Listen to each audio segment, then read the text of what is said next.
Ali Dawa, he's our man. He leads the Muslims to Christ. It's because he loves the Taliban and says death for apostates is nice. He's a double agent for light and truth. He makes conversions go through the roof. It's This Week in Jihad, ladies and gentlemen.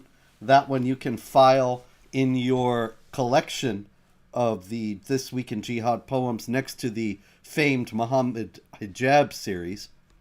And we have with us the great David Wood tonight. How are you, David? Good. Just sending up the link to everybody. We are live for This Week in Jihad. We have never been liver. We are so live. Born to be alive. Yes. It's a glorious time to be alive, David. And there are multiple reasons for that. Let's see if we can find one today in the Jihad news itself. How about right here in the United States, in the good old USA, where it can't happen here, we have here today breaking news. We got actually breaking news in This Week in Jihad. Right now, it's happening. This is a developing story, ladies and gentlemen. Very exciting. A 19-year-old man from Michigan, of all places, and there he is. Let me get his name here. His name is Ammar Abdul-Majid Mohammed Saeed. Ammar Abdul-Majid Mohammed Saeed. Ammar... I can't do it from memory. Ammar Abdul-Majid Mohammed Saeed. I wonder if he had any trouble remembering all that. But in any case, he is a 19-year-old man from Melvindale, Michigan. And he is a former member of the Michigan Army National Guard. And it turns out now that he is a member of also the Islamic State. And that he was plotting a mass murder attack at a military base in Warren, Michigan. Well, that'd be a first. Well, a jihad attack on a military base? Never happened. Yeah, we haven't had that one since Fort Hood, if I recall correctly. Or was Chattanooga after Fort Hood? People don't remember. Can't remember. I can't even. Yeah, people, in case anyone doesn't know, I was joking. There have been multiple attacks on military installations. Indeed. We have Fort Hood, where in 2009, a Muslim army major at the time, what the heck was his name, David? Man, memory is getting bad. But anyway. Talk about the Fort Hood massacre? I'll look it up. Yeah, it's on the tip of my tongue. As soon as you say it, I'll say, of course. And then there was Muhammad Abdullah in Chattanooga. Oh, Abdul Malik Hassan. Abdul Malik Hassan was Fort Hood. And Muhammad Abdullah was Chattanooga. He killed 4 people. Hassan, 13 people. Nidal Hassan. Nidal Hassan. Yikes. Yeah, you gotta keep. It's too many to keep track of, Robert. Okay. Nidal. But it's always. Hassan. But no matter how many people are killed, it's always a small price to pay for our diversity, which is our strength. Yes, that's right. It's a good thing that Michigan is not full of a bunch of guys building Ford cars anymore. Instead, it is filled with jihadis. And that is a considerable step up if you've ever driven a Ford. And so, onward and upward. Diversity is our strength. And people have missed the poem. Should I redo the poem? What do you think, David? Was it good enough to repeat? Yeah, didn't people already suggest that we should chat for the first minute or so? Yeah, I forget these things. After all, it's supposed to be a cold open, as they say, as we say in the business. It is supposed to. Yeah, you can always say no. You can always say no. Live with it. Yeah, too bad. I could. Okay. Make sure you pay attention on time next time if you want the poem.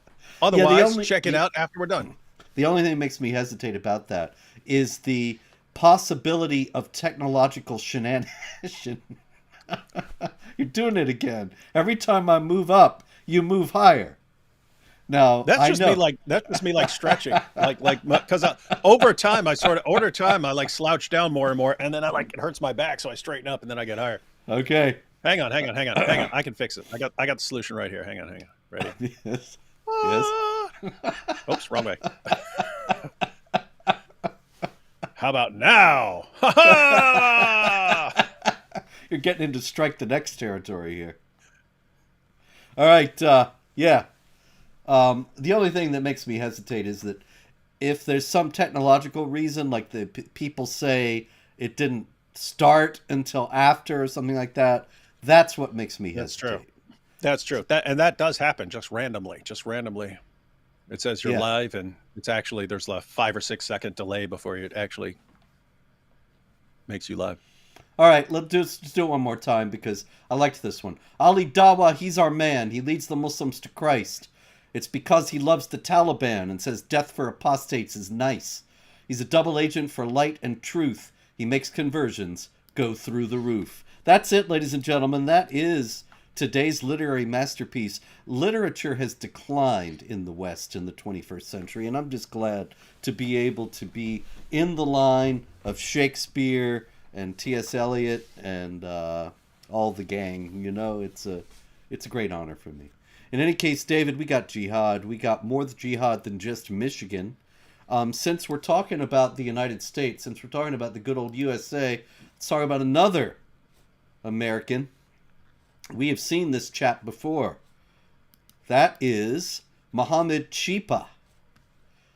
And Muhammad Azharuddin Chipa. That is, I'm not saying cheaper. It's Chhipa. Chipa. Yeah, it's because he makes a noise that goes cheap, cheap, cheap, cheap, cheap. Yeah, so he's a Chipa. And he got 30 years in prison, 30 years of prison dawa in Alexandria, Virginia, for efforts to collect money for the Islamic State. And so we got Ammar, I never remember that guy's name. Ammar Abdulmajid Muhammad Saeed. Ammar Abdulmajid Muhammad Saeed. It actually has a certain kind of rhythm to it. I think the other report I was looking at had another name in there. Right? Wasn't it? Nope. Ammar Abdulmajid Muhammad Saeed. 4 names. It's a lot of names. Never have for too many one names. guy. So Muhammad Chipa, he was providing the dough, and Ammar Abdulmajid Muhammad Saeed was going to actually blow stuff up and kill people. But Chipa was just soliciting donations for the Islamic State through social media in Northern Virginia, Alexandria, Virginia. I used to live there, David. I wonder if I ever ran into this guy. Passed by him on the street. I don't know. In any case, Muhammad Chipa will be concentrating on prison dawa for quite a while. And what I wanted to ask you actually about the other guy, Ammar Abdulmajid. I don't know why this trips me up here tonight. Ammar Abdulmajid Muhammad Saeed. He joined the Michigan Army National Guard. He must have been a great patriot. Am I right? We have a couple of possibilities. You can have someone who joins the military, right? So they join the National Guard or something like that. And then they find out over time. In other words, other Muslims call them out. You're part of the U.S. military, buddy. You are in all kinds of trouble with Allah. So let us tell you what you need to do to make this right. So it's possible that someone could join with good intentions and then be educated by other Muslims that, hey, you are on the side of the U.S. military, which is making mischief in Muslim lands, and therefore you are condemned by Allah. So that's a possibility. Or it's just you've got people who are long-term thinking and, hey, I want to do jihad. What better way to prepare than by joining the U.S. military? They can train me in how to use these weapons and so on. And then I can use the skills for my future attacks. Yep. You never know. We really we'll seriously never know which one it was because, of course, Western authorities, American authorities, will never get into this. They probably won't ever try to find out themselves what was going on because to do so would be Islamophobic.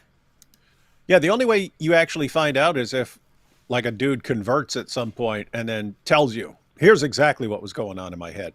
Mm-hmm. Very rare, very rare. Who was that guy? Musa Sarantonio. I remember his name.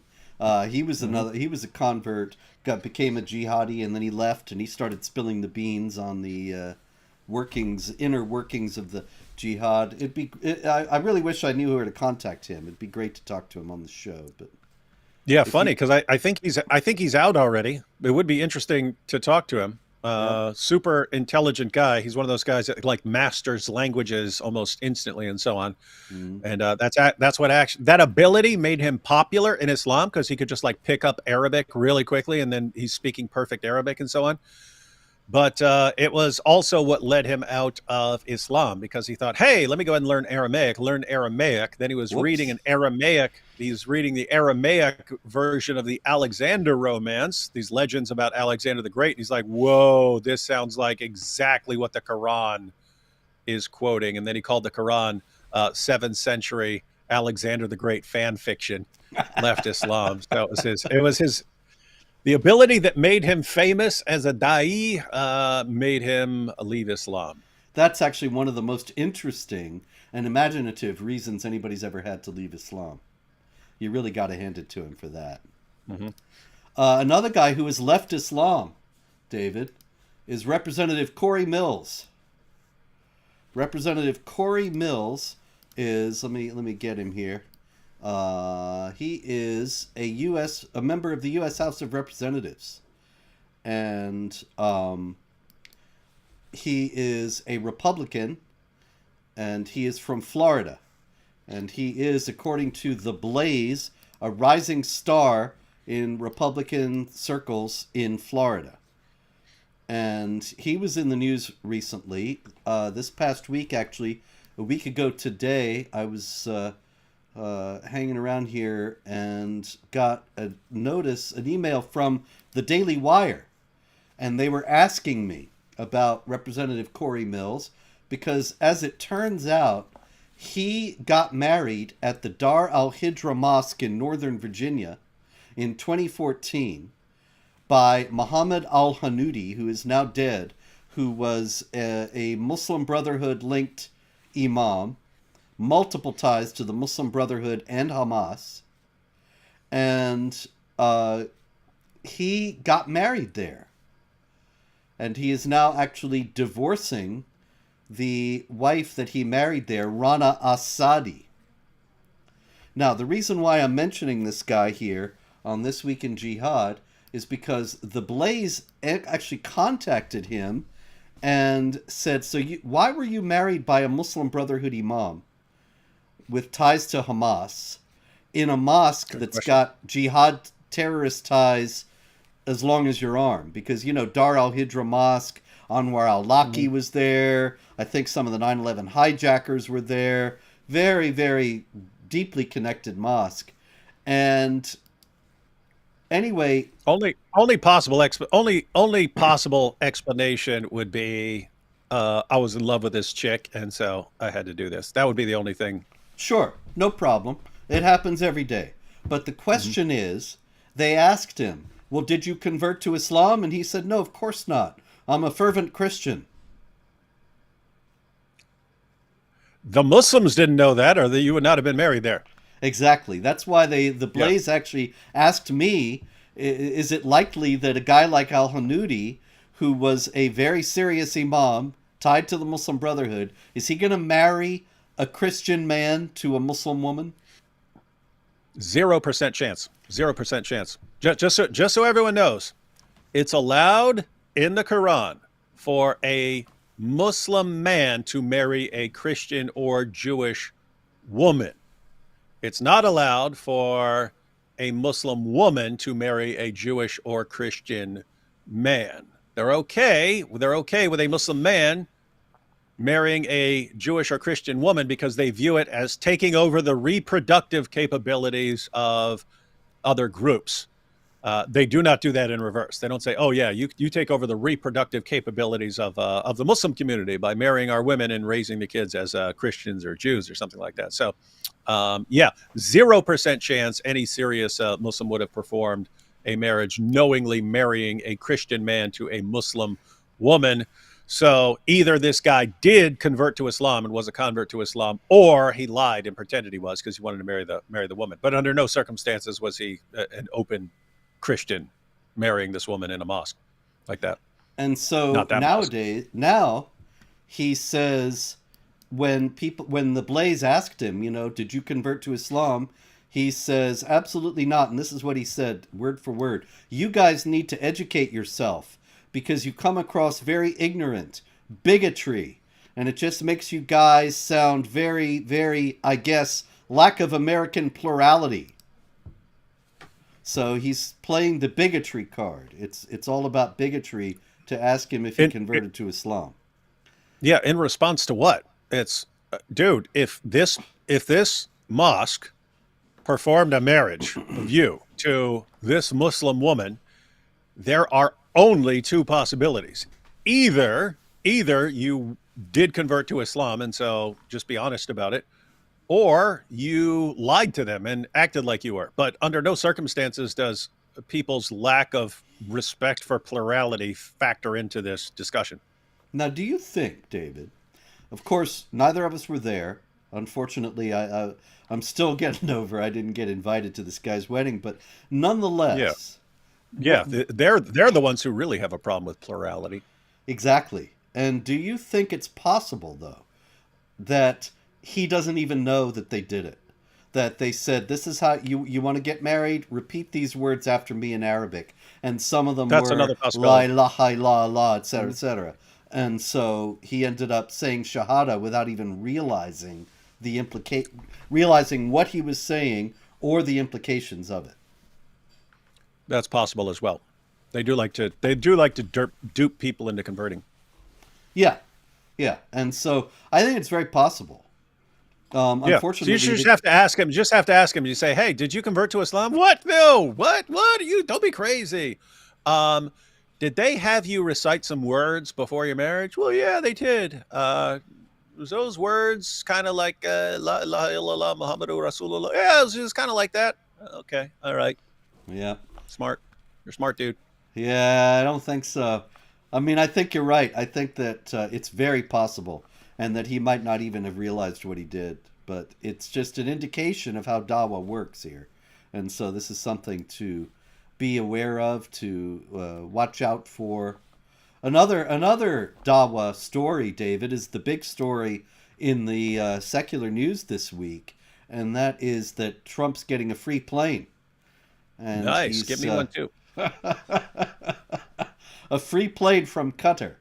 And he actually wrote on Truth Social, so the fact that the Defense Department is getting a gift, free of charge, of a 747 aircraft to replace the 40-year-old Air Force One temporarily in a very public and transparent transaction so bothers the crooked Democrats that they insist we pay top dollar for the plane. Anybody can do that. The Dems are world-class losers. MAGA. Okay. Is there anyone on the planet who believes that plane is free? Yeah, is there anything that's free? I mean, it seems to Is me that is that a free lunch? There's that old saying, Robert. There's no such thing as a free lunch. There's there you always go. a cost associated.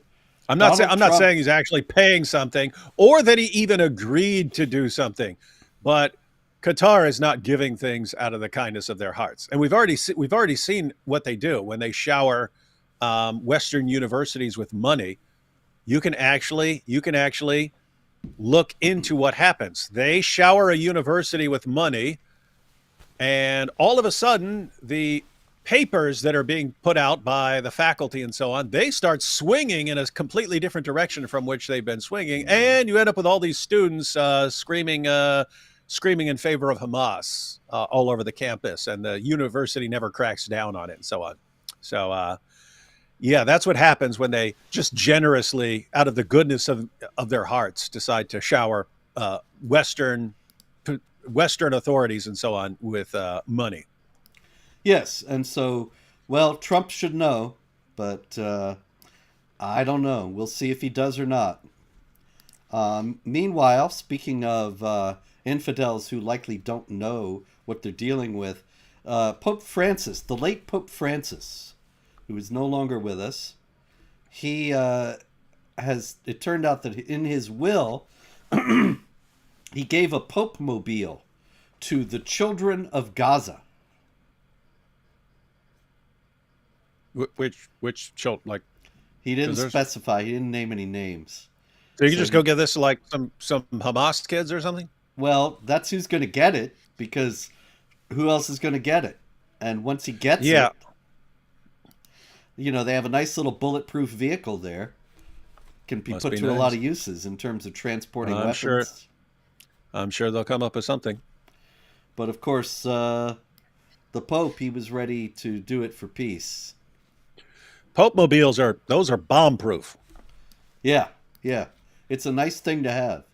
It's a shame that he didn't will any of them to us. I could use a Jihad Watch Boatmobile. But maybe next time. Maybe Leo 14 will will us a Popemobile. But Do it, Leo. I won't be holding my breath. All right. Maybe I will. Okay. Let's see where we're going to go here, David. You want more jihad or more stupid infidels? Tough call. I'll go with more jihad. Okay, how about this? Story out of Hamas. And I thought this was interesting. Jerusalem Post reported that Hamas's Arrow unit pledged to carry out executions against 3 Gazans accused of collaborating with Israel by slitting their throats. And they said that they would broadcast this in public, in audio and video, and also said that at the same time, the limbs of 13 thieves and people who incite chaos and anarchy, that is fitna, that is trouble in the land, will be amputated and their legs will be shot.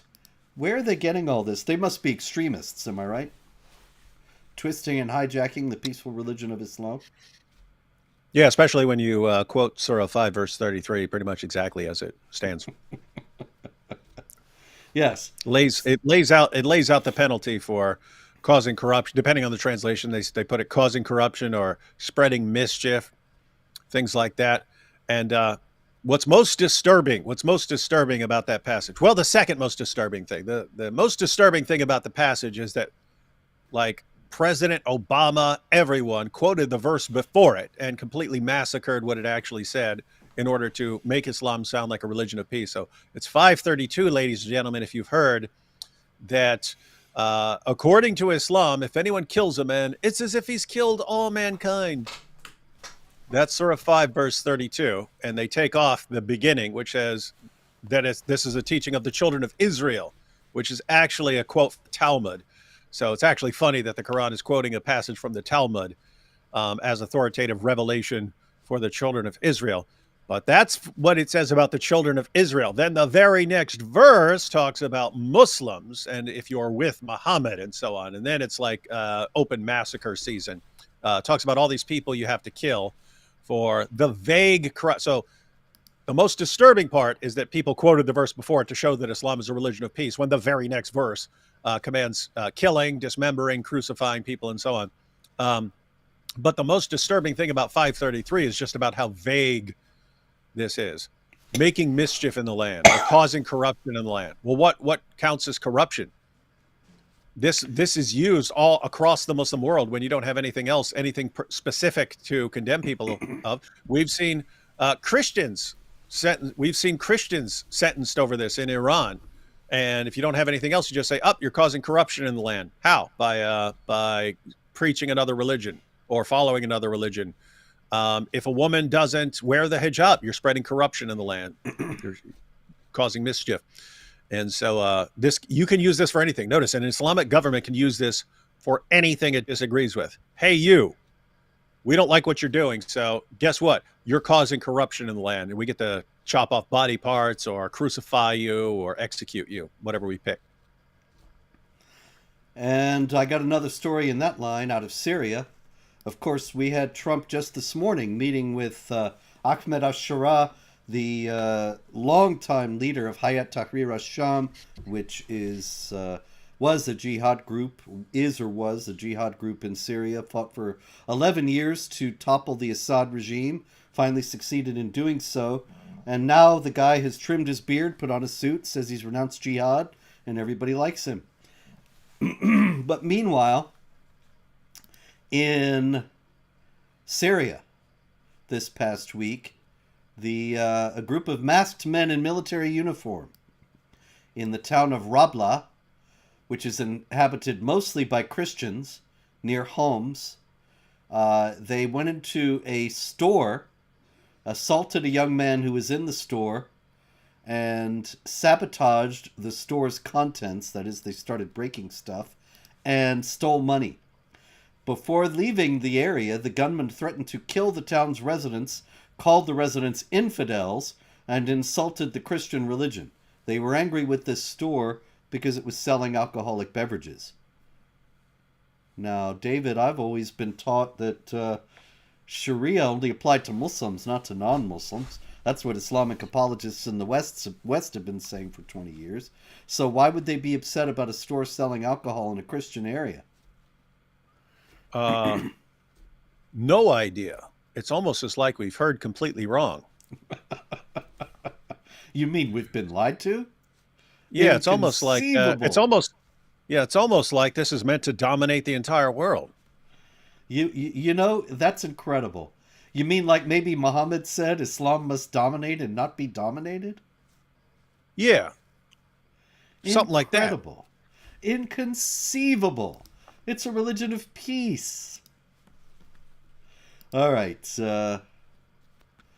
So much comedy this week, and we've got all these serious things going on, David. I'm sorry. Over in France. Let's go to France. Shall we? I know it's around here somewhere. What's that? Western Europe, you say? Okay. France. We have a church in Avignon.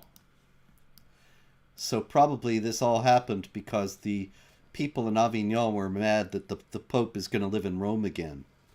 They had a run for a while in the 1400s of popes living in, or 1300s of popes living in Avignon. They were hoping maybe Leo would move back, and that's really what this is all about. But a Catholic priest in southern France was surrounded, insulted, and threatened by a mob of young men, shouting the Pope should move to Avignon. No, they were shouting Allahu Akbar. Last Saturday, after Mass, and what happened was, this is kind of interesting, David. He's at this church in Avignon, okay? So the priest celebrates Mass. And then a group of young men come up to him at the end of the Mass and say they want to convert to Christianity. And so he invites them into the church. Then, when they bring him into when he brings them into the church, they start to insult him. They start screaming Allahu Akbar, and they say they're going to burn the place down. Weird. Do you think they were lying to him when they told him that they wanted to convert to Christianity? No, of course not. They just changed their minds really quickly for some reason. And Come on, he Robert. says, Who lies? Who lies about this stuff? Come on. yeah, you're right. I should have known better. He said, they didn't insult me personally. It was provocation and abusive language directed against the Catholic religion. Now, surely Muslims wouldn't do that. No, Must be some mistake. it has to be. Yes. Meanwhile, this is Ginny T. You probably saw this. Ginny T is a Twitch streamer. I have no idea what a Twitch streamer is. You probably know what a Twitch streamer is, but me, I have no idea. Ginny T, though, she's one of them. And she went to France. She's from South Korea. And in France, she was doing her streaming. And this gentleman in the picture, you can see him, a man of North African origin, according to the report. He says, "What do you want, you dirty whore? Get out of here." Right on her Twitch stream. Now, that's France today. That's obviously a typical Frenchman. But why was he so angry with her? Do you know?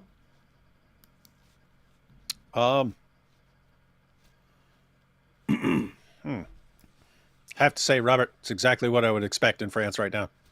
Rumor has it that she had gone into a mosque. And of course, she doesn't know from mosques. She's from Korea. And so she was just going around and seeing what she could see in France. But this guy was apparently very angry because non-Muslims, except for purposes of dawah, are not allowed in mosques. You can't just stroll in like you could into a church or a synagogue. And so She aroused the ire of the local French people. This guy, no doubt, had just dropped off a This dude, baguette, bottle of wine at his Old house. Pierre back there. Yes. Hey, Francois. And so he was a bit annoyed with her for her lack of manners. You know, when you're in France, you have to act like the French do, and so you don't go into their mosques. Nor do you take showers. Hey, interesting story out of Afghanistan. Oh man, that's true though. I remember. Oh my goodness. Did you know this guy? There was this actually. His name was Pierre, if I recall correctly, and he was a friend of. He actually worked with my dad, and when I was about 8 years old, my dad brought him home. He was from France, and he stayed in our house for about 3 weeks. And the guy never bathed, and he just reeked all the time. And he was from France. It's a cultural thing, I suppose. Hey, it was funny. This friend named Alex, who was grew up in France, and then he was an exchange student over here, and so he was staying in someone's house. And he said he didn't know much English. He only knew like a little bit of English when he first came here, and he said he wanted to know how to take a shower. So he said he says, so I went downstairs to the family and I said, "Excuse me, can I douche?" That's how they say it over there. "Can I douche?" And they're like, "Yeah, do whatever you want. Just don't go over to the bathroom and stuff." So he said it every day. He would come down and go, "Can I douche?" And they would look at him weird. He said eventually they explained to him what that means here. Yes. Oh, it's wonderful to be multicultural. Anyway, we got out of Afghanistan several interesting stories. One of them being they have banned chess. And I tell you, I remembered when I saw this. Did you know Kathy Shadle? She was a writer out of Canada, and Nope. she didn't write about jihad or Islam for the most part. She wrote about politics, but sometimes she would write about jihadis, especially things like bombs blowing up at bomb making class in a mosque, stuff like that. And she had a recurring headline that was the joke in itself. They invented chess, you know. And it goes back to early 21st century Dawa that I remember seeing. I actually found an article with the headline, Yeah, a where they thousand invented years everything. ago. Yeah, Muslims gave Europe the game of chess. Yeah, and coffee and algebra, and they invented Yes. camera phones and flight and all this other nonsense. But in reality, the Afghans, under the Islamic law regime of the Taliban, they have banned chess. And they say that it's because it's a game of chance. People can bet on it. Now, I don't know. I've lived a sheltered life, David, but I have not heard of people betting on chess. But maybe those high stakes games. I don't know. Have you heard of this? I mean, it could happen. It wouldn't. I've never heard of it, but it wouldn't. People bet on all kinds of things, so there might be some spot in Las Vegas where they're betting on the chess match, and people are jumping, or people are gathered around the screens screaming and so on. Ah, get him! Oh, yeah, yeah! Pawn to knight four! Oh, in your face! That's it. Yes. So it's Quran chapter 5 verse 90. O you who believe strong drink and games of chance and idols and divining arrows are only an abomination of Satan's handiwork. Leave it aside so that you may succeed. So that's actually the ban on alcohol as well as chess. And especially don't have a glass of wine and play chess. That would be even worse. Afghanistan just keeps getting better and better, Robert. Yes, in fact, I've got another story out of Afghanistan, and that is authorities have arrested 14 people in northern Afghanistan for playing musical instruments and singing. And in the capital of northern Takhar province, 14 individuals took advantage of the nighttime to gather in a residential home where they were playing musical instruments and singing songs, which caused a disturbance to the public. Now, was this just a matter of disturbance, like a matter of noise after 10 o'clock or something like that? Or was there something else going on here? Must just be a noise thing. It must just be because Islam is tolerant and pluralistic, and surely it wouldn't be Extremely. against something like music.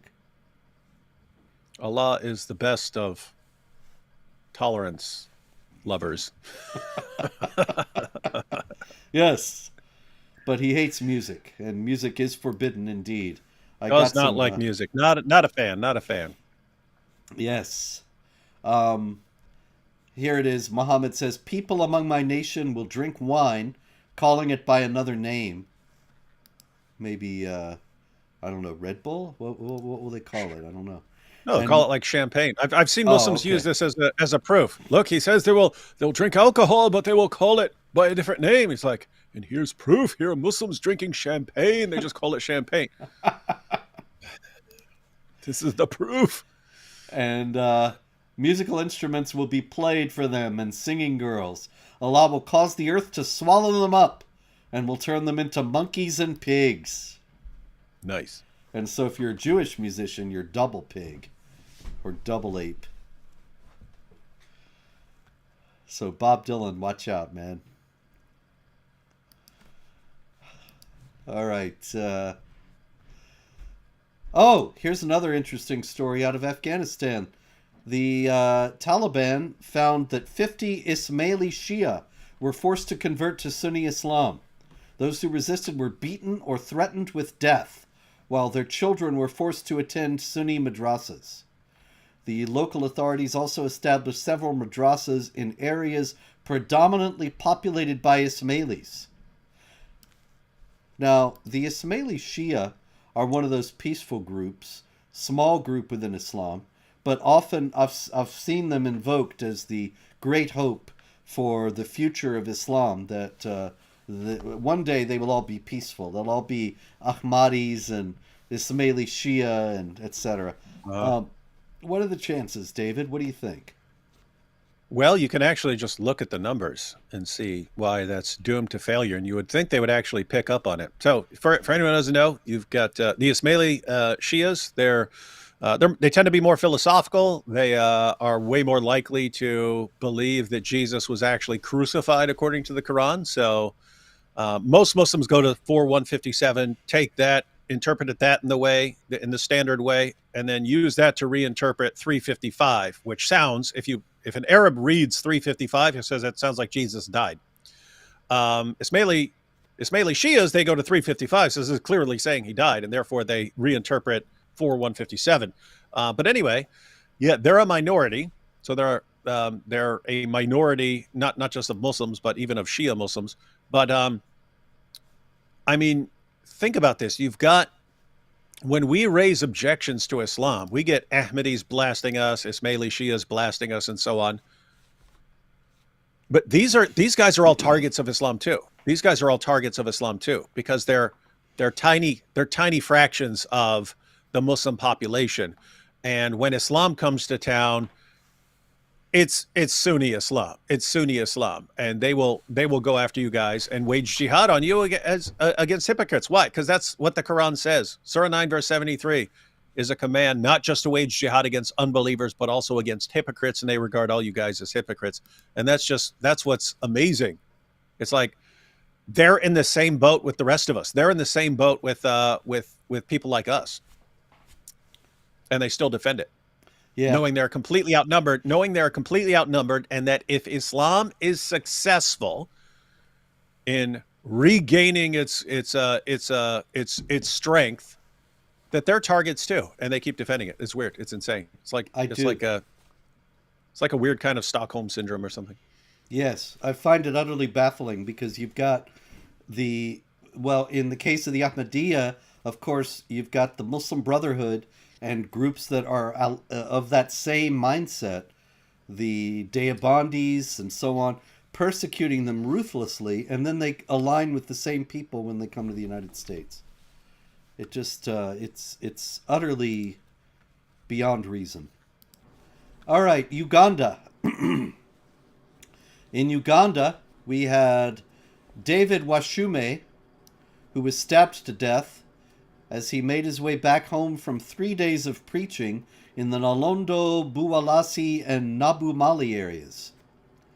Along with his fellow evangelist Fred Wepuhulu, Washume used Quran verses and biblical references to emphasize the divinity of Christ and the humanity of Muhammad.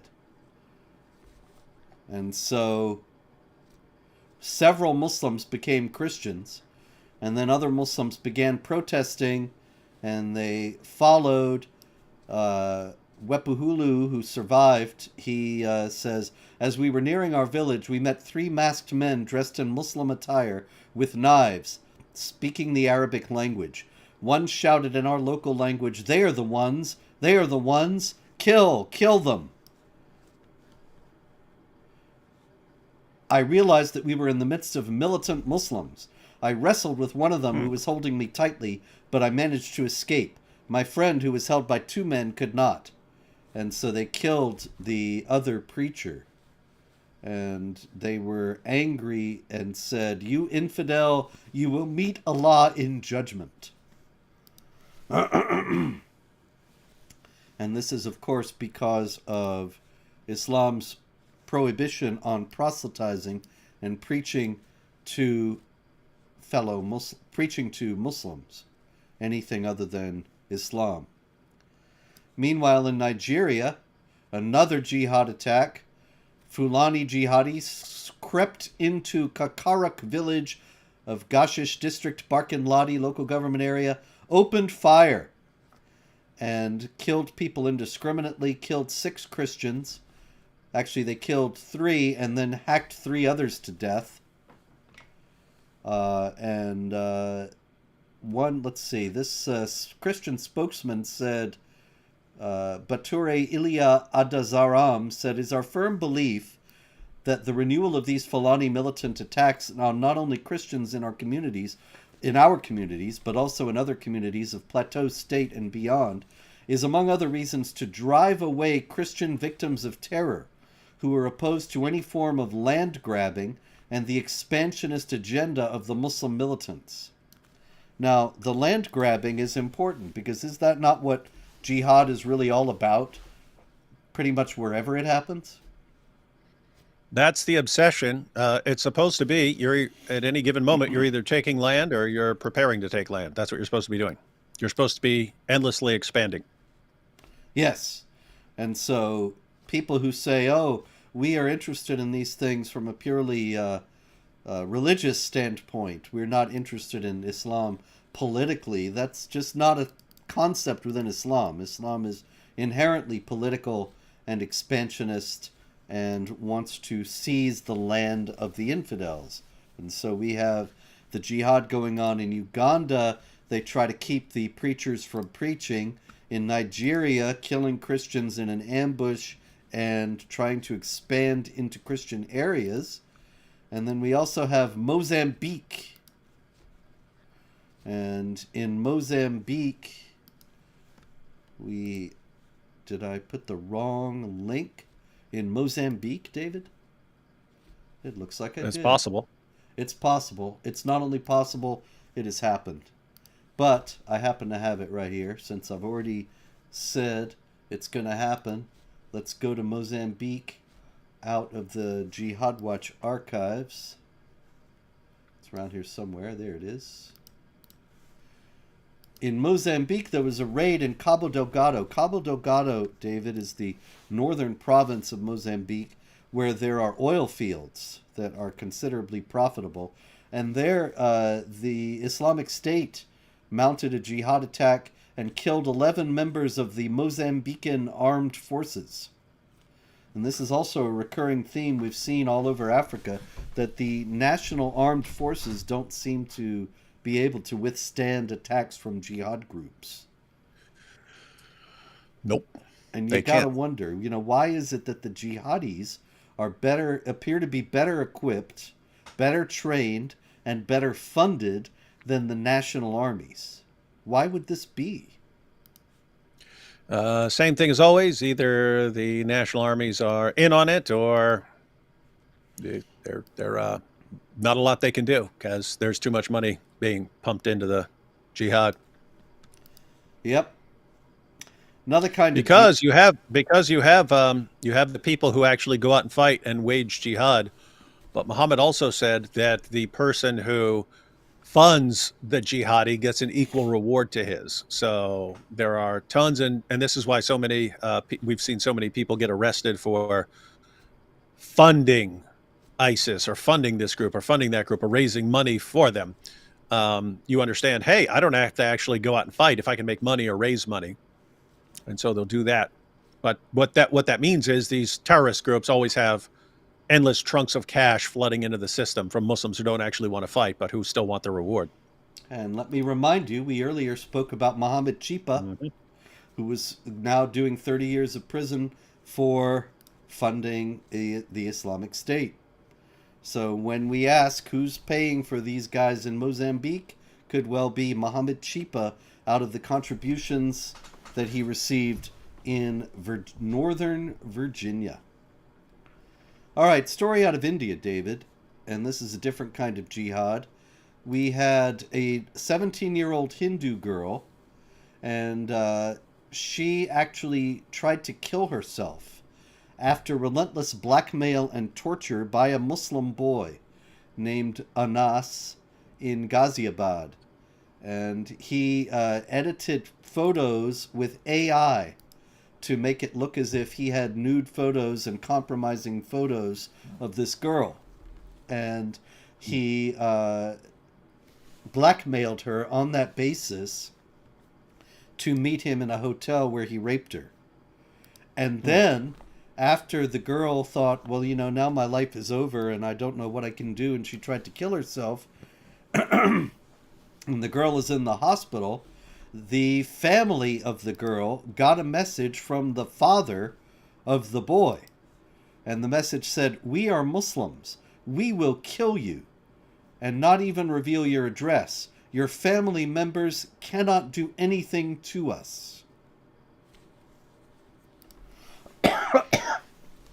So you have, in the first place, blackmail based on AI photos. And then you have a suicide attempt. And then after the suicide attempt comes a further threat from the family, from the father of the Muslim boy who had terrorized this Hindu girl, telling the Hindu family, "We will kill you and you'll never be able to find the bodies." What's going on here? Why would the father not say, "My son has done this terrible thing and I want to try to make amends"? Doesn't think his son did anything terrible. Think,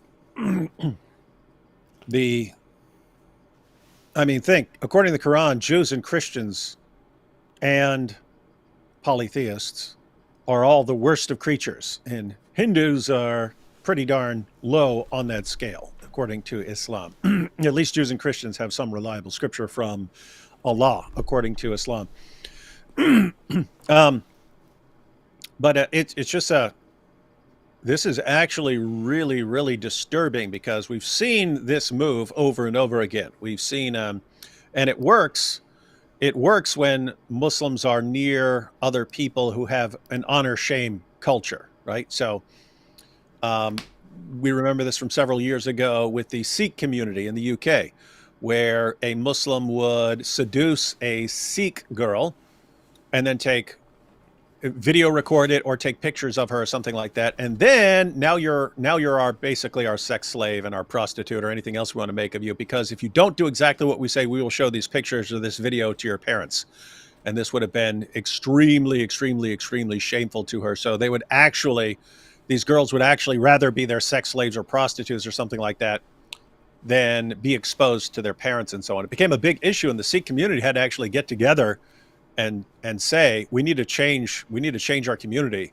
We need to change culturally so that girls actually feel safe coming forward to their parents. Because the alternative is that Muslims will keep using this. They'll keep doing this. They'll keep seducing a girl in some way and then turning her into a sex slave, versus the girl gets seduced and is able to come to her parents and say, hey, these guys are trying to blackmail me. Yes, I made a mistake and I slept with this guy and he's got pictures and now he says he's going to do this unless I do. So they actually had to come together and say, okay, young ladies, if you ever get seduced by some guy and you make a mistake or something like that, you can actually come forward. It's do that. It's better than the alternative.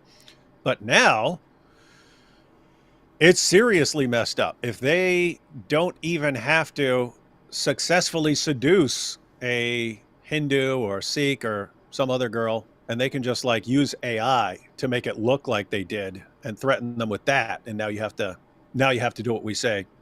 That's extremely messed up because we know what these guys will do, and we know they're obsessed, absolutely obsessed with turning all these girls into their sex slaves and so on. So this is bad. Yes. There's no doubt about that. And David, I got an even worse story. And it's a good thing, man. We're coming up to the end of the hour and I almost forgot. It's a good thing I finally remembered to do this. This is a very big story out of Britain. Although in a certain sense it's a dodge the bullet story, but it's not really as much as we might wish that it were. That is Hamid Kaskun, who set fire to the Quran in Britain. And when he set fire to the Quran, he was outside the Turkish embassy.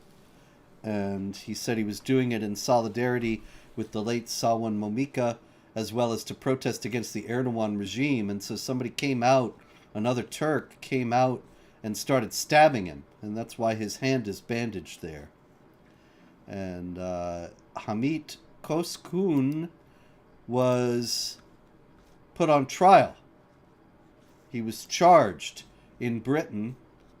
Actually, I'm not sure his trial has come up yet, but he was just charged in Britain with harassing the religious institution of Islam. In Britain. This was not Baghdad. This was not Tehran. This was not Kabul. This was London. Harassing the religious institution of Islam. There was a widespread outcry, and the charge was changed. The British authorities now are charging him with hostility toward a religious group.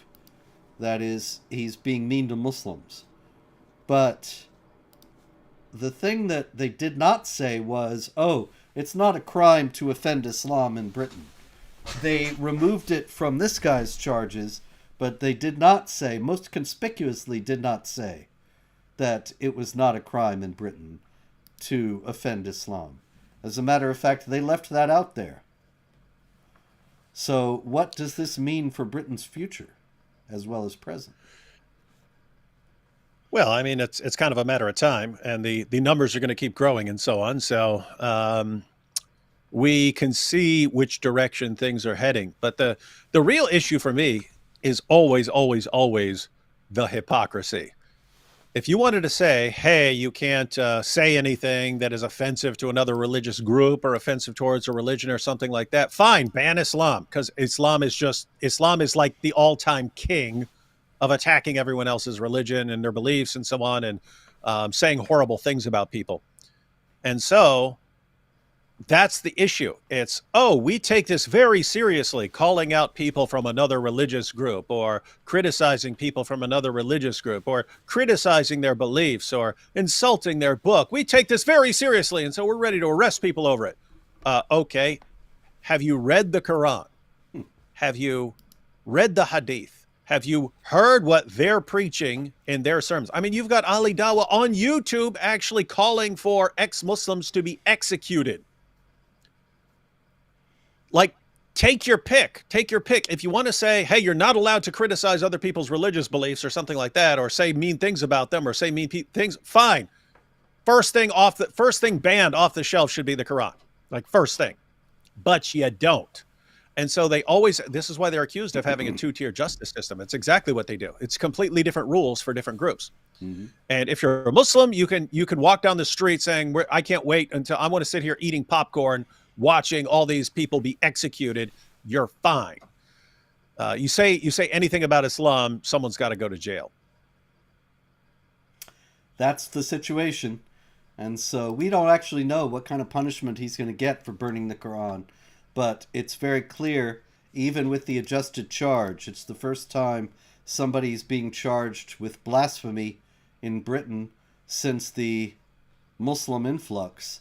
There were blasphemy laws in Britain years before that were placed there in a very different time and context. And they were repealed in the interests of the freedom of speech and for a free society, but now they are back. All right. Thanks, Islam. Yes, indeed. Over in Indonesia, David, there was a group of Catholics in Bulukumba Regency of South Sulawesi, and they were on the waiting list for a permit to build a church for 45 years. Nice. 45 years they have been waiting. So that's since 1980, if I recall correctly. They have been waiting. They've been on this list to get a permit to build a new church. And finally their number came up and they got rejected. So they were waiting 45 years to be considered for a permit. Once it came up, they didn't get it. And so this is because Muslim residents protested about the prospect of there being a Catholic church in the area. Now, they must be violating Islam, right? Because Islam is peaceful and tolerant. Yeah, they don't. They're misunderstanders, Robert. They're misunderstanders. There's an epidemic of people misunderstanding Islam. Yes, indeed. It's like it's weird. See, the only people who actually understand Islam are like politicians and journalists and extremely liberal Muslims who never opened a Quran in their lives. Those are the ones who understand it. The people who actually study it seriously and try to impose it and so on, they're the ones, they have no clue what they're talking about. Yes, but unfortunately, Islamic law does forbid the building of new churches. And yep, that's so. There you well, go. If you take it seriously. If and only if. Yeah. So that's the thing everyone is missing, Robert. It's the knowledgeable people, meaning the people who know absolutely nothing about the religion. They're the ones who understand that you pay no attention to these things. And the misunderstanders, they're the ones who think that, hey, what's in the Quran, what's in the Hadith, what's in what is laid down in Sharia, they think that those are serious claims, right? They think that those are all like real issues, that Allah means what he says, that Muhammad meant what he said, that the Islamic jurists mean what they say. Weird. Inconceivable. Weird people. All right. We had in Italy, we had a kindergarten field trip. That was exciting. And they got to go to a mosque. Fun. And so now the Santa Maria della Vittori parish nursery school in Ponte della Priula, they went to a mosque in Susegana. And in the mosque, the children knelt in the direction of Mecca while the imam taught them how to pray to Allah. Isn't that wonderful and multicultural? That's extremely multicultural. But I'm guessing, Robert, once again, this only goes in one direction. Yeah, I'm afraid so. In other words, there's no circumstances where all these groups are taking Muslim kids to pray in the Christian church, praying Christian prayers. If they were taking them there to do Muslim prayers, condemning Jews and Christians, then they'd be happy to do that. But there's no situation where they're going to be taking Muslim kids to pray Christian prayers and so on. Everything is one direction. Yes, always. With the dialogue, with the outreach, everything. All right, one last story. We'll go to some super chats. And this is about Asaduddin Owaisi, who is a Pakistani Muslim leader.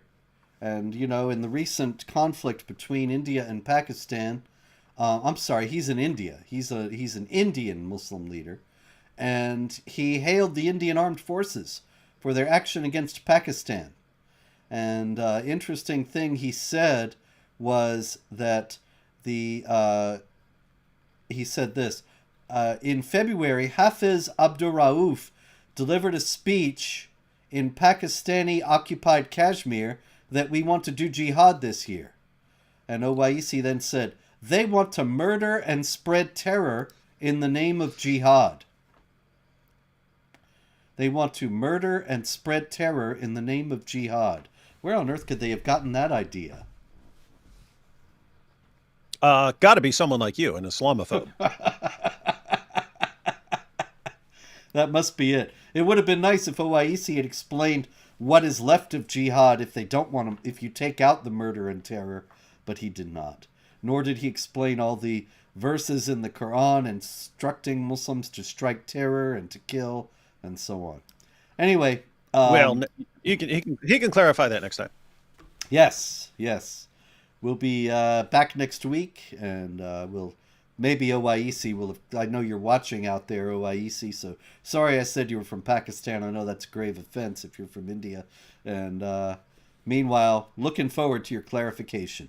And so we go to the super chats, and we got Abu Bakr Al-Pafdadi. Condolences for the death of your colleague and friend David Horowitz. How important was David Horowitz in the counter-jihad movement? Thank you. And the fact is that David Horowitz, although he was not a counter-jihadi in the sense of going out and doing polemical battle and dealing with Muslim arguments and so on, he was absolutely essential to the counter-jihad movement. And I'll tell you why. It's a personal thing, actually, because right after 9/11, George W. Bush went to the mosque in Washington. He said Islam is peace. And he hamstrung the ability of the U.S. government and of his own party, the Republican Party, to deal with this issue. He made it so that pretending that Islam was a religion of peace became the dominant mainstream approach. And I was one of the few people out there in those days who was saying, no, that's not true. Islam actually teaches violence and warfare and subjugation. And David Horowitz saw my work and supported it, and invited me to be an affiliate of the Horowitz Freedom Center, which I was and am still for over 20 years now. And so I'm very grateful to David Horowitz for his friendship, and above all for standing firm and being clear about this all-important issue when virtually nobody else was being honest about it. And if people aren't familiar with David Horowitz, he's the guy from that famous clip, the one that went totally viral, where a woman was a Muslim woman in a hijab was complaining and so on, and then he listed a number of atrocities against, or I think he was quoting what Hamas wants to do to Israel, and he says for it or against it, and she goes for it. That's right. And that just, yep, everyone was using that for years. Hey, Robert. Yeah. I'm sure you've been to a number of these, but you know how they would have these big, fancy dinners with speakers and so on? Oh, yeah, sure.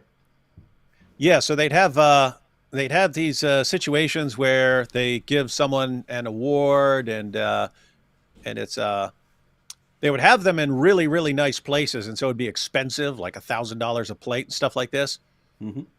And anyway, I got invited to one of these, and they're like, "Hey, you should come down to this thing," because I lived in the Bronx, and it was one of the guys organizing it was a fan of my YouTube stuff, and he says, "Hey, you should come on down here." And I looked at the site; it's like $1,000 plate for starters, and I was like, "What? I can't afford that." And he's like, "No, we'll let you in. We'll let you in free." It's like, "Oh, then cool. I got to go." So anyway, but I had to get a tuxedo, so I had to wear a tuxedo. So I go and get a tuxedo, and I wear a tuxedo down to this thing, and so they sit me around they sit me at a table. I don't know anyone at the table, but they give me a glass of wine. I drink the glass of wine and stuff. And then I'm sitting there listening to the speaker. They were honoring Allen West, Colonel Allen West, and so on. And so, but David Horowitz was one of the speakers. They had various speakers. Anyway, I drink my glass of wine. And then I'm sitting there listening. All of a sudden, I see my glass of wine is full again. And I was like, "What's going on here?" So I was like, how'd that work? So I drank this glass of wine. I put it back down, and I'm sitting there listening, and sudden, and all of a sudden the glass is full again. I was like, what the heck? What is going on, right? And then I look around, and I see these waiters with these wine. They're like sneaking in like ninjas, and like as people are looking, they're just like gently like going in there with the bottle and filling up the glasses and stuff. I was like, but how long are they going to, I mean, how long are they going to do this? Right. Wine's going to be expensive. So I start like playing a game because I'm bored out of my mind for some speakers giving speeches and stuff like that. So I'm just downing glasses of wine and stuff, and they keep filling it up. And I'm thinking, oh, okay, I'll be fine because we're about to eat. And so all of a sudden it just hits me. All of a sudden it just hits me. And I'm like, dude, oh no, I am messed up. That was strong wine. And I'm all like disoriented and stuff. Anyway, the next day, people start posting pictures from the event. And I was like photobombing people in the background with like thumbs up and stuff. So this like them with like, it'd be like someone with Colonel Allen West in a picture, and I'm like behind them like this. And anyway, so that was that was my memory. That was my memory of a David Horowitz event. Yeah, but it's super fun. I've shared that story multiple times because that was pretty funny. Oh yeah. Well, we got to find those pictures. If you have those pictures, we need to see David in a tux. It was funny because I stole this from a show that I saw it on, but I still rode the subway. I still rode the 2 train from the Bronx all the way down to Manhattan. But I was walking up the street, and I'm in a full tux, and I would walk up, and people would go, "Whoa!" They'd look at me just on the train and stuff. I go, "What am I? A farmer?" And I kept saying that. So that was actually fun. It was fun walking around the Bronx in a tuxedo. Oh yeah. Oh yeah. All right, let's go on here. We got Mark H. Collab between Robert and Ray Ibrahim when? It's not very well known, but Raymond actually worked for Jihad Watch and wrote for Jihad Watch for many years. You can find many of his very old articles in the Jihad Watch archives. And so Raymond and I go way back. Raymond's been YouTubing lately, Robert. Yeah, I saw that. That's great. Yeah, he actually I've got almost like 500,000 views where I just reviewed one of his videos on the riding the people story. of Al Zut. Yeah, riding Muhammad all night long. All right, Apu Baker Al Puff Daddy, Washington Street recons 2 Islamic holiday. Oh, Washington State recognizes 2 Islamic holidays. Thoughts? Well, what's funny about Washington State doing that is that they do not recognize Easter or Christmas or any other holidays. And so suddenly they have these Muslim holidays. You got to wonder, why is Islam getting preference? What's going on here? Why not everybody? And if you start having everybody's holidays, you're going to end up with nothing but holidays in your calendar. So you have to make some choices. Clearly Washington has, and they've chosen Islam. There will be repercussions. Smart. Oh, it's very smart. All right, we have another from Apu Baker Al Puff Daddy. You're just trying to get me to say that, so one day I'll say it right. Should President Trump accept the Boeing plane, right, from Qatar? Why or why not? I think we covered that earlier. He should not accept it because nothing comes without strings, and Qatar is a Muslim Brotherhood supporting state that is in favor of jihad and Sharia. What do you think of President Trump inviting billions in investment from Qatar? Same thing. This is not a country we really should be getting deeply mixed up with. But what are you going to do? What do you think, David? I'd be okay with it. I'd be okay with it just if you did it with like a big screw you. You know what I mean? Like How do you mean? like Qatar says, hey, here we're giving you this free plane, no strings attached. I'd be like, oh, thank you for that. I'm giving it to Netanyahu or I do something like that. I pull some stunt like that. So I take it, but I'd let them know what I actually think of their attempt to manipulate me. That would put an end to it for real quick. All right. Yeah. And I would say, yeah, now please give billions to these universities. And every time you send a big check, we're insisting, I'm using my right as president to make sure that school teaches an awesome course on anti-Semitism or something like that. Yeah, and a course on the history of jihad, which is taught probably in no university anywhere. Yep. and it should be taught in every university everywhere. Arctic based, what's your thoughts on President Trump's current Arabian peregrination? All right, look, there's one thing you can say in its favor, and that is he's trying to break out of the logjam of the foreign policy establishment and the status quo, which obviously has not kept the peace and has not worked in any way. He's trying to forge a new world order that is peaceful, but I'm not sure he has a full understanding of what jihad is all about, or the possibility that, I mean, certainly, look, even Qatar and the other states might make an agreement based on pragmatic considerations. Just because you're a Muslim doesn't mean you're going to be acting in favor of jihad all the time. They might have other reasons to do business with Trump. But the jihad is going to be there. It's going to be in the background. It's going to be, even if it's only relegated to some people in the government or people in the population who think that there should be no agreement with the great Satan and so on, it's going to tell someday. And that has to be taken into account. Yeah, and we saw the same thing from President Obama. We saw an attempt, hey, I'm going to go show you guys how to deal with these Muslim countries, and I'll show you can get along with them, and you can make them not want to terrorize you and so on. You just need to know how to do it. And with Obama, it was, hey, I'll go over there and praise their religion. And so he gave the famous Cairo speech and quoting the Quran and so on. With Trump, he's thinking, hey, these guys will respect strength and a serious negotiator and so on. And so, but the idea is the same. I can figure out how to work with these guys. Now, we don't think that that's actually going to work out. But yeah, the question is basically what are his intentions right now? Is it because part of it looks like he's trying to just get everyone on his side who's not aligned with Iran right now. That kind of looks like it, right? Like, let me get everyone on my side who's not Iran and let us completely isolate these guys and so on. And part of it also may be, hey, let's get these Abraham Accords all dialed up and get everyone. Let me get along with these guys so I can get them to get along with Israel, something like that. I don't know. So we don't know exactly what's going on in his mind. If he thinks these guys actually ultimately have good intentions at heart or something like that, or if he's playing chess with them and he's maneuvering some things into place. I don't know. It's time will tell. At the end of the day, I don't think agreements with these guys work out in the long run because they always have ulterior motives and so on. But I don't know. Who wants to try it? Absolutely.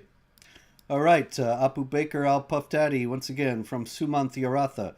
Robert, you've written many books about the jihad against Europe and heroes who fought. Can you please write a book for Western audiences about heroic battles Indians have fought? Well, actually, I would invite you to read my book, The History of Jihad. That's in your book.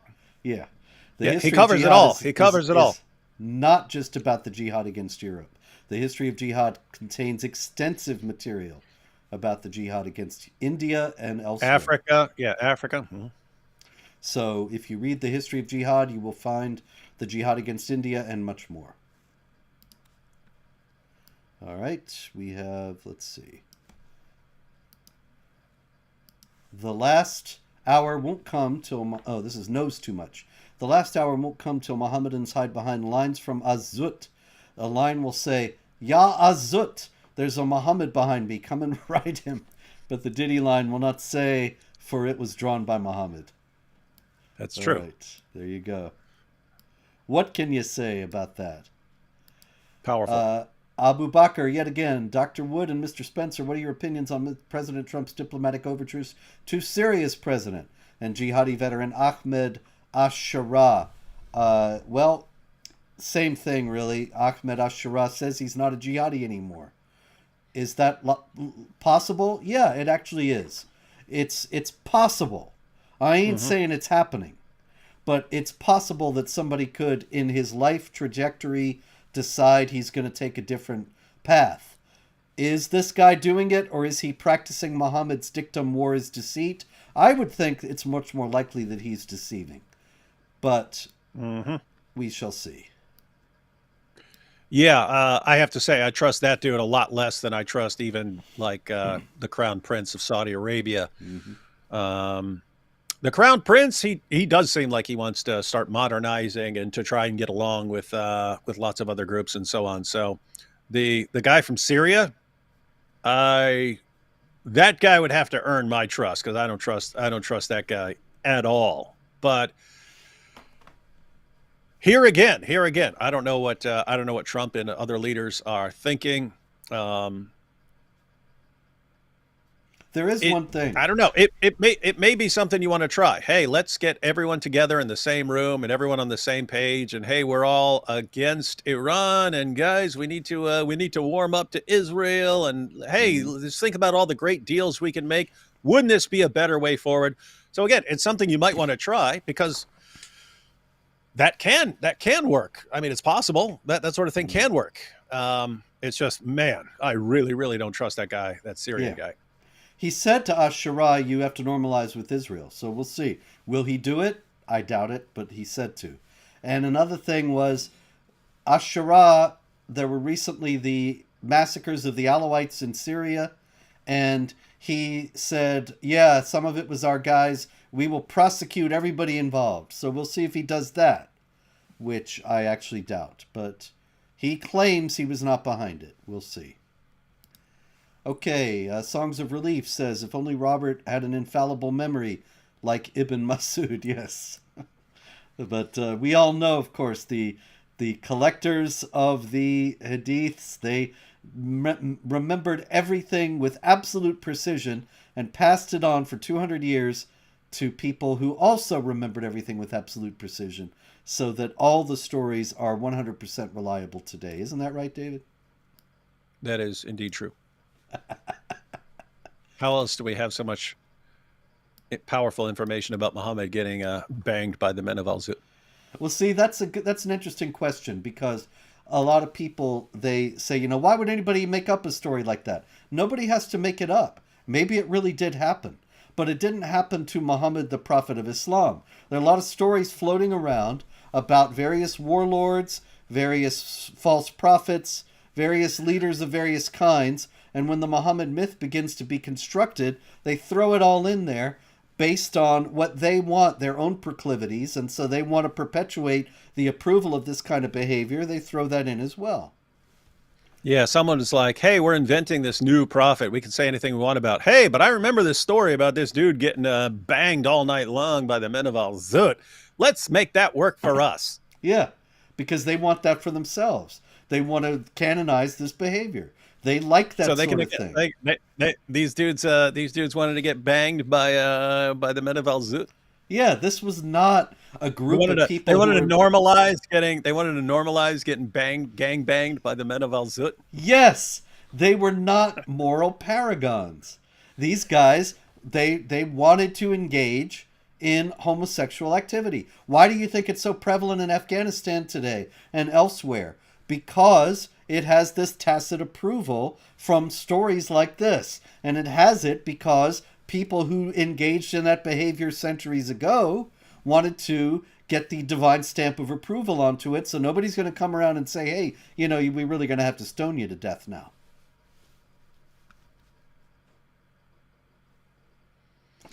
I can't control what you believe, Robert. We're going to have to do another debate on it. All right. Abu Baker Al Puff Daddy, thank you, sir. Dr. Wood and Mr. Spencer, why do some Jewish American students support Hamas protesters? Also, do you think these protests are organic or highly organized? Why do they support them? Because their God is the left. They are leftists more than they're Jews. And so they want to go along with what the left wants. Maybe they're ashamed of being Jews. Maybe they want to fit in. They want to lose the stigma. So they join in. Peer pressure, other considerations, other priorities, and so on. Also, are they organic? Not in the slightest. Remember, there were many colleges where everybody had the same tents when they were out living in tents for Hamas. They didn't all just spontaneously go by the same tent. The tents were supplied by as yet unknown people. I have to say though, at the end of the day, it is easy especially for like a college student to fall for this stuff. I mean, all you have to do is say, "Yeah, we're for Hamas and we're against Israel," and you're like showered with praise, and you're part of these. You're part of this big group that's fighting for justice and so on. Or you say, you know what, I'm against terrorists, and I have to side with Israel. Then you're like blasted and insulted and called a genocidal maniac and so on. So it's there's actually tons of people who would fall for that rather quickly, and it's understandable. Like most people want to be liked and praised, and if you really want to be liked or praised on a college campus, just start praising Hamas. Yep. D. Boudreau. Hi, Robert. Did you see the Middle East Forum's report on Qatar? $40 billion investment into the U.S., and people cry about APAC. Yeah, well, Qatar, like David was talking about earlier, they've spent millions and millions of dollars in American universities. And so when you see, that's another thing about these protests not being organic, that the professors are brainwashing the students with this propaganda, and they're paid out of Qatar.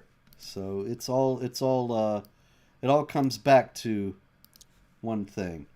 Okay, Apu Baker, I'll Puff Daddy, says, Mr. Spencer, are you optimistic the new Pope Leo the 14th will stand up to Islamic Jihad like his namesake, the OG Pope Leo the Great, stood up to Attila the Hun? That was in like the year 451, if I recall correctly, or 452. In any case, that was a long time ago, and it's been a while since a pope stood up to violent forces. I don't have any hope that he will, but we'll see. What do you think, David? Is the Pope going to face down the jihadis? I have no idea. I think the next year or two will. Yeah, let us nobody know. really knows this guy. He's really kind of a dark horse, a surprise entity. People don't know. He doesn't have a big public backstory. So we'll see. We'll see how it shakes out. Knows too much. Easy steps to take back Constantinople. 1. Equip Quran vests and rename yourself the Quran. 2. Equip Turkey basters. 3. Ride an otter to battle, humiliating the Ottomans. Okay, good luck with that. This is all good advice. Yes, Constantinople will be ours. All I want is a little villa in Chesme on the water. Apu Baker, Al Puff Daddy, Dr. Wood and Mr. Spencer, what would you advise the Trump administration about how to approach diplomatic relations with Turkey? Is Turkey an ally or a foe? Turkey's a foe. Turkey Terrible should foe. not be in NATO.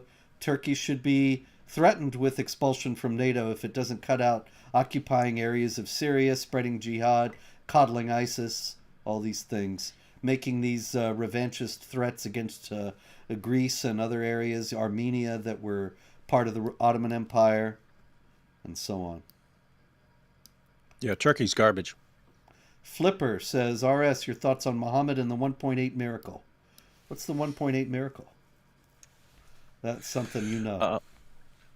Yeah, so that's Andrew Wilson. Andrew Wilson used that argument in a debate. So it was Sneeko. Sneeko was hosting the debate between Andrew Wilson and Muslim Lantern, and one of their debate topics was Muhammad's relationship with Aisha. And Muslim Lantern's position is, yes, Muhammad had sex with her when she was 9, but he didn't harm her because it's harming her that is forbidden in Islam. So Andrew Wilson pointed out that he'd done the research and done the math, and he'd done the research and found that the average length of the vaginal canal of a 9-year-old girl is 2 inches. So her vaginal canal is only 2 inches at that age. And therefore, if Muhammad didn't harm her at all when he had sex with her, must have been shorter than 2 inches. And so let's say 1.8 inches. But it was hilarious because the entire time he's using visual aids, and he's like, so this is 1.8 inches right here, and so you can imagine, and he's like doing all these visual demonstrations. Oh my goodness, it was classic. Well, I don't know what to think. What do you want me to say? I find that I don't even know what to say about it.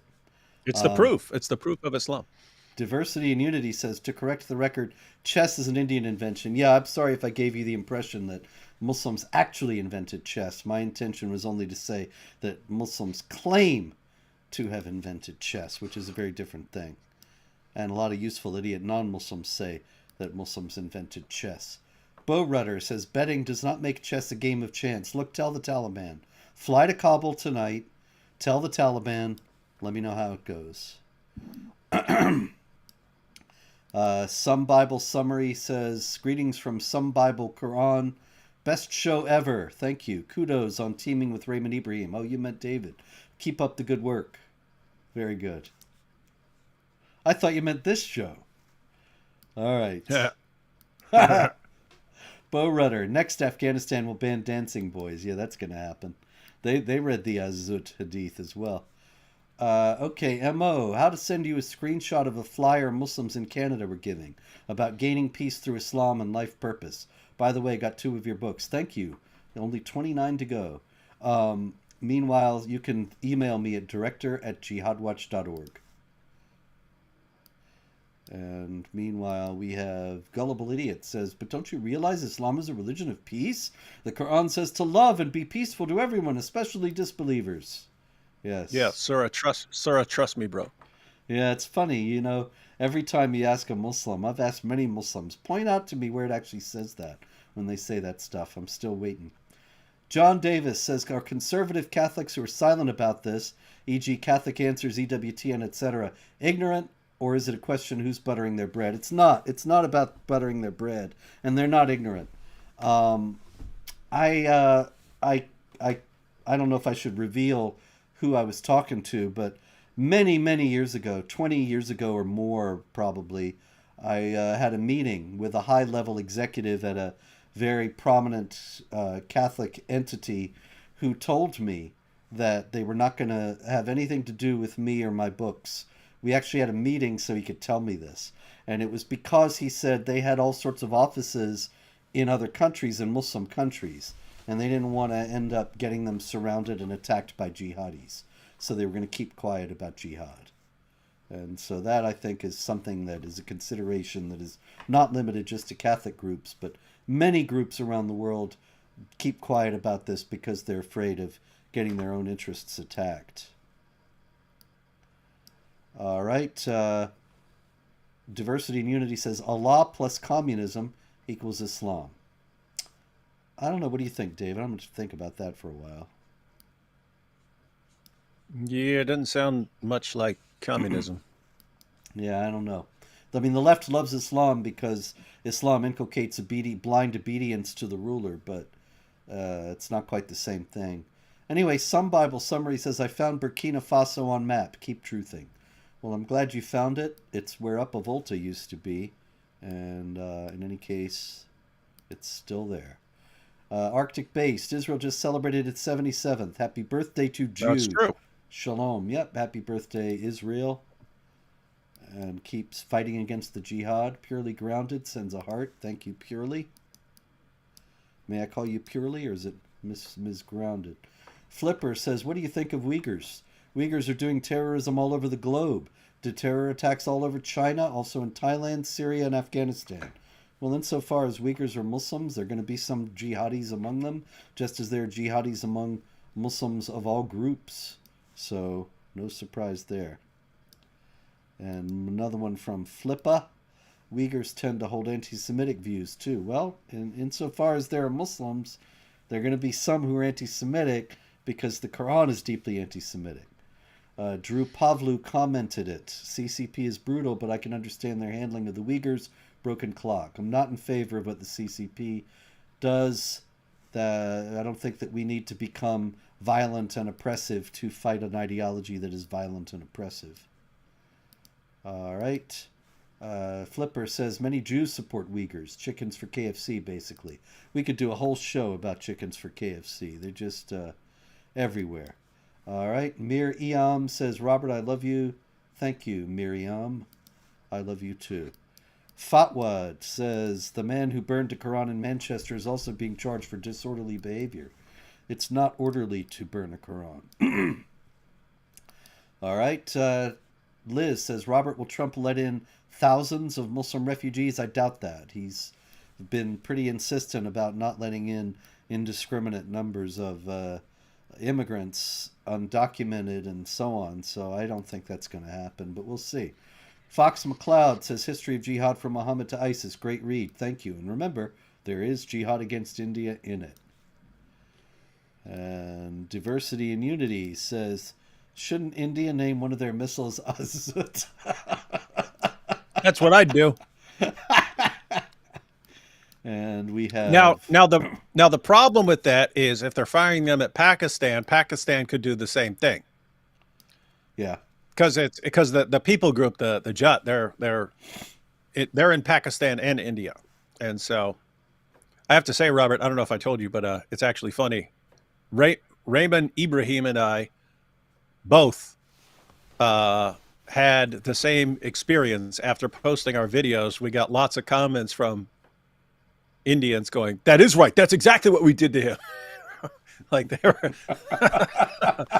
they're affirming, "You darn right we did that to him." It's actually pretty funny.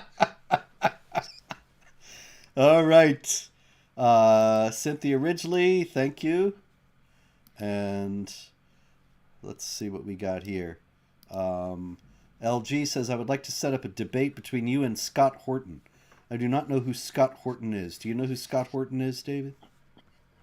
No, but I know Tim Hortons. It's this place that all Canadians. It's this place that all Canadians gather to drink gallons of maple syrup. Well, you want me to debate a donut, eh?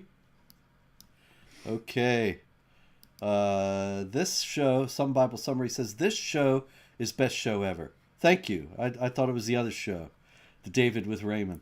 Why Jihad history not taught in any of the Christian schools I went to? Shame. Yeah, they should be teaching it. That's absolutely true. Every church, every Christian school should have teaching about Islam and Jihad, because I guarantee you one thing. Every mosque, in the West at least, has teachings about Christianity and how to proselytize Christians. And the Christians are not preparing their people to deal with that. And that is a great isn't that amazing? I mean, you've got Muslims who are trained all their lives to attack Christianity. It's built into the religion. Mm-hmm. And yet, if you were actually to say, hey, we want to train young Christians to respond, you'd be viewed even by Christians as some sort of Islamophobe or something like that, for saying, hey, we need to prepare Christians so that they're ready for this. No, you're racist, you're a bigot. That's right. That is exactly the reaction you would get. Try it, folks. If you're watching this and you go to church, go to your church this Sunday. Ask the people in charge if you can lead a group to deal with how to withstand dawah and how to preach to Muslims, and watch the reaction. All right, Mother Queen says, hi, Mr. RS, can your book shipped to Indonesia? Oh, hi, David. Yeah, I don't know. Amazon has my books, and I believe they would. I can't imagine that they wouldn't ship to Indonesia. I have personally sent copies of my books to people who asked me in Nigeria and in Pakistan and so on. I've done the same thing with your books. There you go. So I don't think you have any trouble getting them. Yeah, so I was able to go to Amazon in the U.S. and fill out the address. It costs more than it does to ship to the U.S. and so on. So there's extra fees and stuff. But I would guess that if you can get it to Nigeria, then they probably send it to Indonesia without a problem. Indeed. And then we have LG says, debate and/or Dave Smith. What is that? I don't know what that means. I don't know what the and/or means. Yeah. Debate and/or Dave Smith. Okay, well, on that note, that's it for Jihad for this week. God willing, we will be back next week, should there be any Jihad, but maybe there won't be. Whether there is or isn't, you know the story. Pray, hope, and don't worry.